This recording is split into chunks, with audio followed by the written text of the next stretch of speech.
If your heart feels worn out, maybe overworked, you may be experiencing emotional burnout. Relationship contributor Dr. Matt Townsend joined us yesterday to give it a definition. When we're in the middle of a crisis, somebody's passing away, we're taking care of all of their needs, we just lost a job and now we're scrambling. At that time, we're way into physical action and getting everything we can done while we can get it done. Right. Yeah.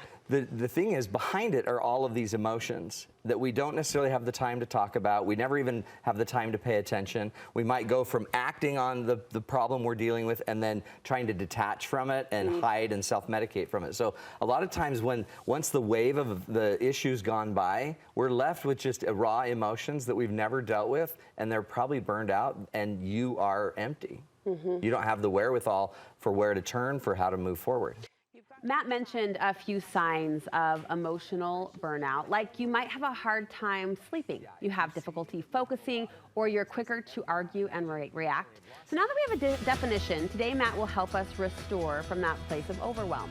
He's sharing 5 ways to get out of an emotional funk. Welcome back, Matt. Good to be back. Okay, so yesterday you said one of the first steps to overcoming emotional burnout is to normalize it. Normalize it. It is what it is. Next step for today is you want us to name it. Accept it and name it, right? Once you just accept it's happening and then you put a name on it, the rule is simply when we name it, we claim it. When we name it, we tame it. So once instead of thinking it's this crazy voodoo difficult thing, it's just sad. I'm sad. And then once you start saying, I'm feeling sad, I'm feeling sadness right now, then what it does is it becomes something that's not you. It's a feeling you're feeling, and it's something that actually you now have named. It's something that's not taking you over. You can understand sadness, you can understand anger, you can understand frustration, and you put it out there. It can be that simple. That's right. I'm sad. Yeah. Then you want us to identify the deeper value behind that sadness or that emotion. This is one of the most important things we'll ever learn. Behind every pain, there's a value. There's something that we've lost that we miss. And I want people to go deeper than just the emotion, go down into the value that you've lost. If you've lost your sister and she died in an accident, what you are feeling is sad, but behind it is a value that you've lost. You've lost this best friend that would listen to you. And understanding the value is what you're mourning.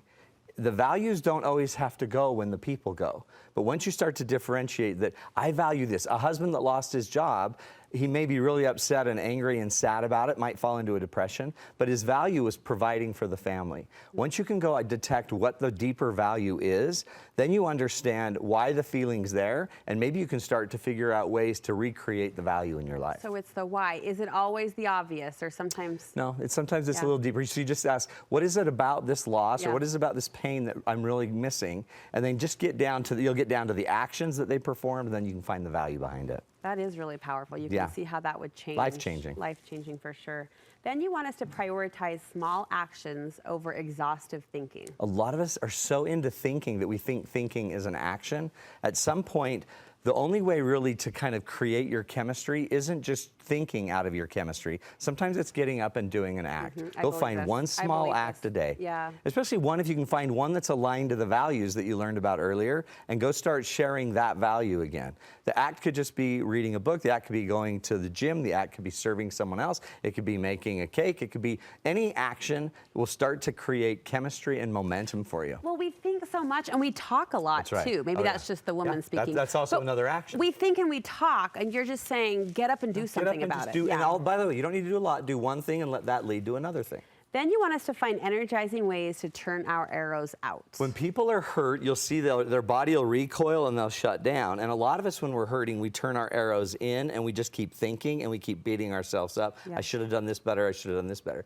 One of my rules is turn the arrows outside of you and use the arrows to start being with people. People are social. We need to have some people we turn to, confide in. If you're not ready to talk to a lot of people, that's fine. Be alone, but go journal. If you can, turn to your God. If you can, turn to a counselor. Turn to somebody and start turning your arrows out and using your information and your relationship skills to work with others instead of just staying alone. Alonement is not ideal at this stage. Something about even that visual of arrows out feels... Then we can help and serve others. And finally, then we share our light. We share our light of lessons that we've learned. You've learned some incredible value and lessons from this trial you're going through. What if if you started to reframe what you're going through as a way now to help others be better? I'm going to take what I've learned with the loss of my sister, and I'm going to share the lessons, or I'm going to model the lessons. I'm going to take what I've learned about the pain of my job and my desire to feed and take care of my family, and I'm going to go start finding my new opportunity. I'm going to go start looking for the light in the world where, and there, by the way, there's going to always be light for what we're learning, and people are craving to know what, how to get through the difficult times of life. So you now become almost a witness of the trial, and then you can go start teaching other people what you've learned from the trial. I feel like timing on that is important, right? I see a lot of people that I think share early. Too much and too fast. Yeah, but with the right time, then that witness is strengthened. That's right. And especially if it's real to you. Yeah. The whole idea of all of these are to get you out of your funk, out of your emotional overwhelm. You should have emotional pain. Remember, it's teaching us something. We just don't need to always stay in the pain. We can turn the pain into something glorious, something good. Matt, good words as always. Thank you so much. Hey, tell us about your Becoming One program before we say Huge. goodbye. So I tried to find a way that we could get everybody coaching. Everybody that wants coaching can now do it really for what would be one meal with a date, right? One date night. And you get 4 hours of coaching with me a week where you can ask me any questions you want.